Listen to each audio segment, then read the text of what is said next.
Have you ever loved someone so completely, so blindly, that you believed they held the sun and the moon in their hands for you? That their smile was the only light you needed? My name is Maya, and this is not just a story about betrayal. This is a story about how the person you would have died for can become the person you have to survive. And how, in the wreckage they leave behind, you can sometimes find a version of yourself you never knew was waiting. It started in a crowded coffee shop, the air thick with the scent of roasted beans and spilled milk. I was fumbling, a stack of books in my arms, late for a lecture. And he was just there, a calm island in my chaotic sea.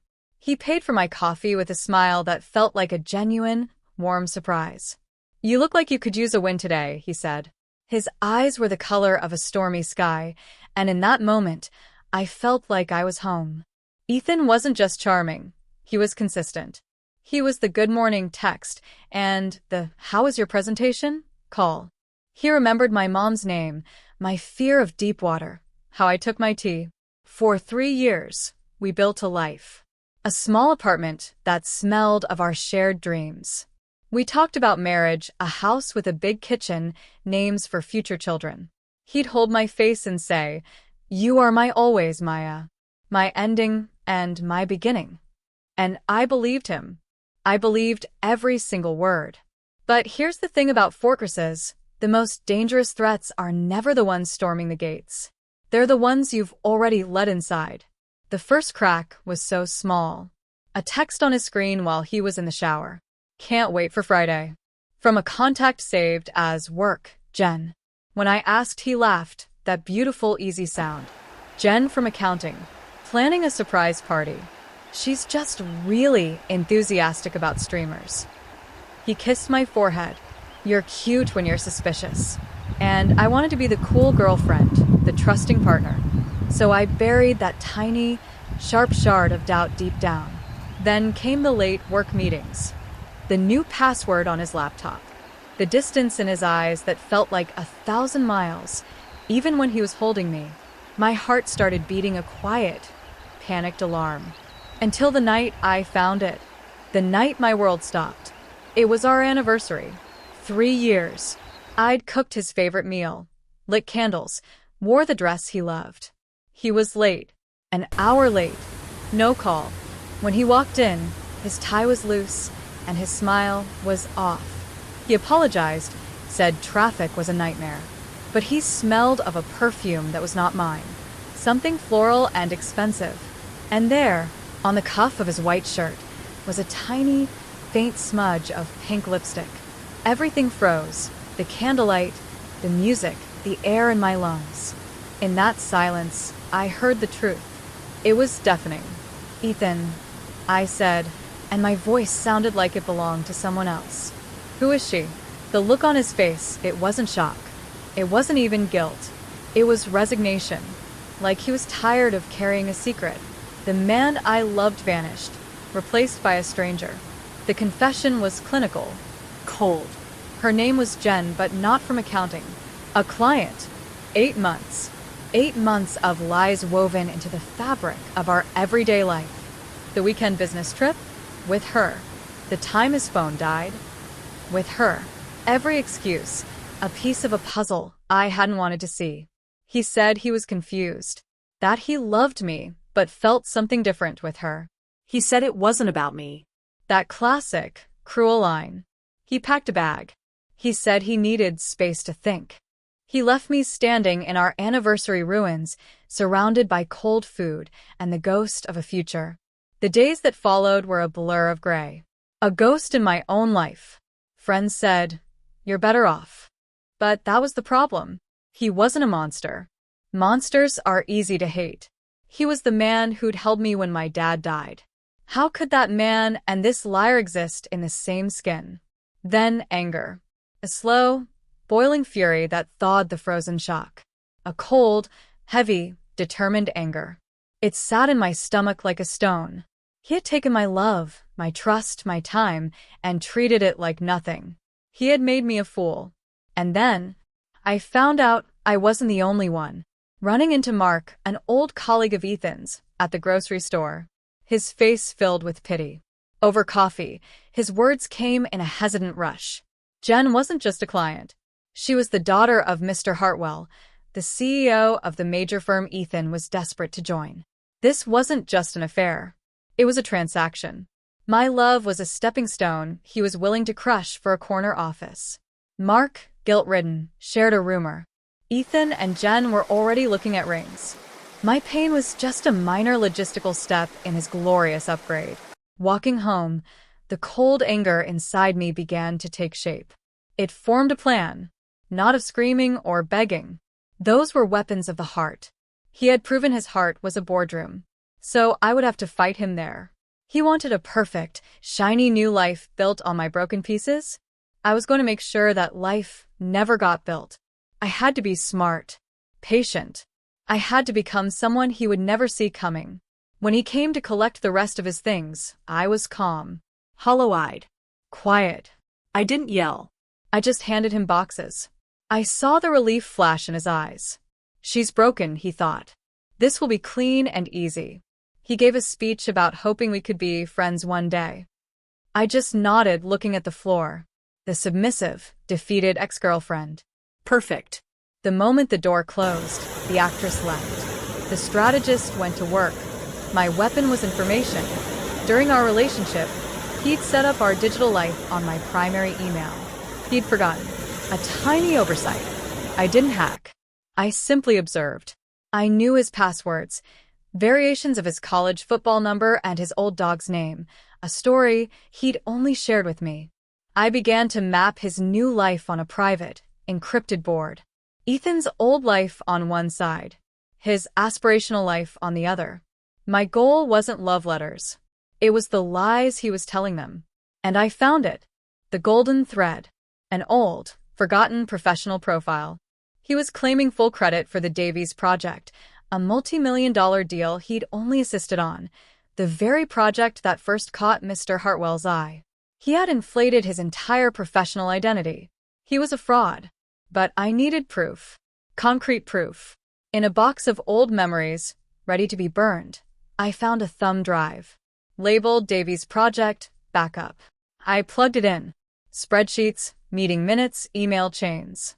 It clearly showed his minor role. It had the original lead's name all over it, Sarah Cho. He had erased her and inserted himself as the hero. I held the cold plastic in my hand. It felt like justice. Now I needed to understand Jen. I created an anonymous profile, a young professional in their industry. She was not a villain.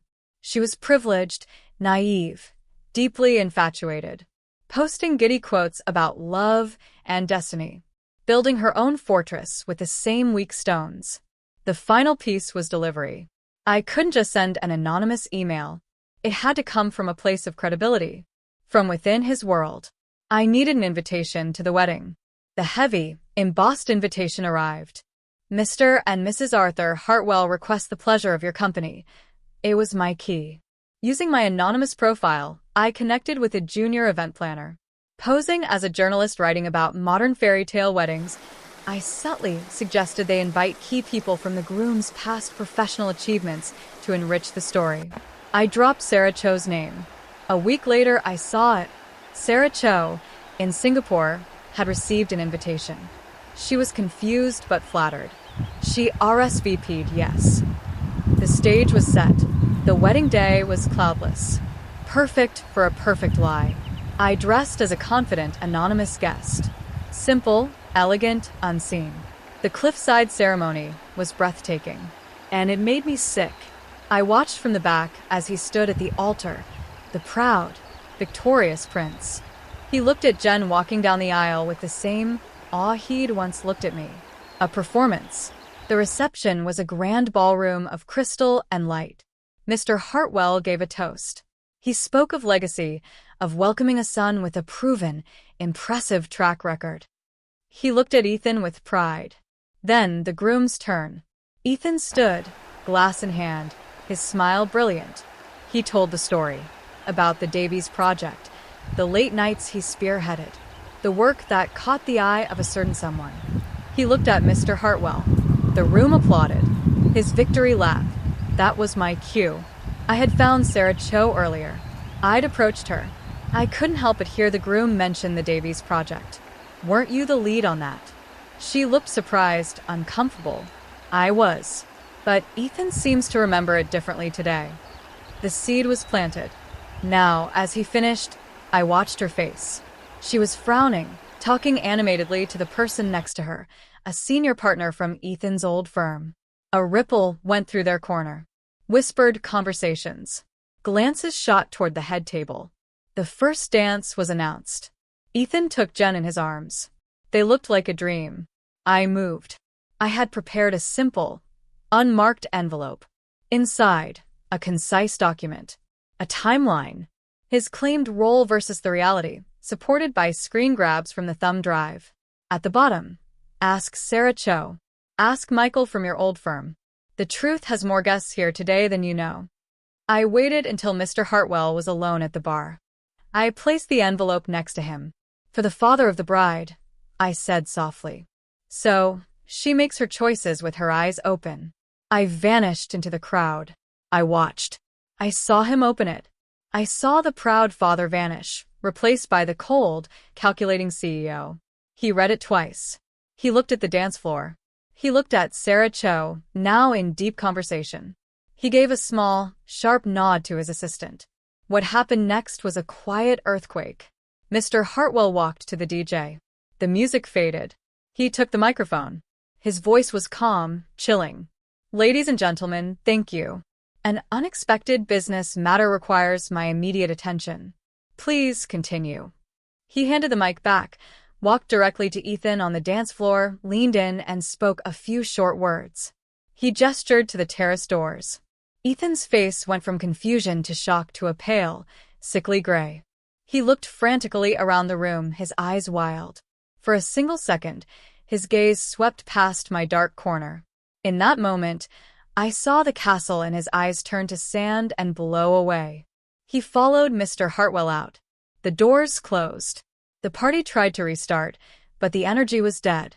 Jen stood alone in the middle of the dance floor, her beautiful dress swallowing her, looking utterly lost. My work was done. I left. There was no triumph, just a vast, empty quiet. The cold anger was gone. It had served its purpose. I didn't hear from him. The silence was his confession. The wedding did not continue. Gossip raged. Groom's credentials questioned. I learned what happened on that terrace.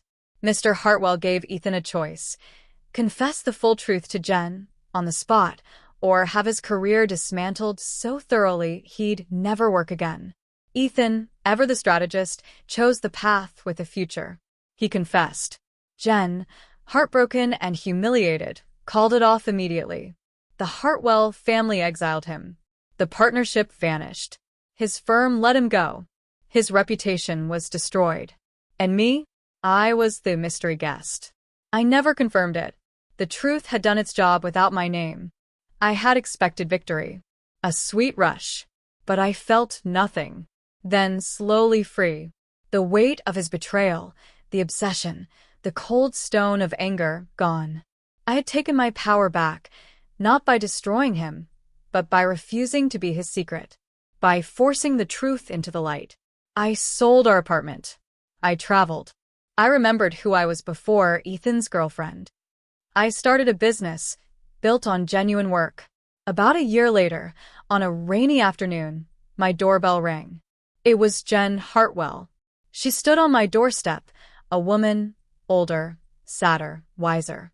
We sat in my quiet living room, the rain tapping on the windows. I know it was you, she said softly. At first, I hated you. I thought you were just a jealous ex trying to ruin his happiness. Mine. She took a breath. It took me months to see it. You didn't send that to him. Or to the blogs. You sent it to my father. For me. So I wouldn't marry a lie. A tear slid down her cheek. You saved me from a lifetime of what you went through. And I'm so sorry that you had to go through it at all. We talked for hours.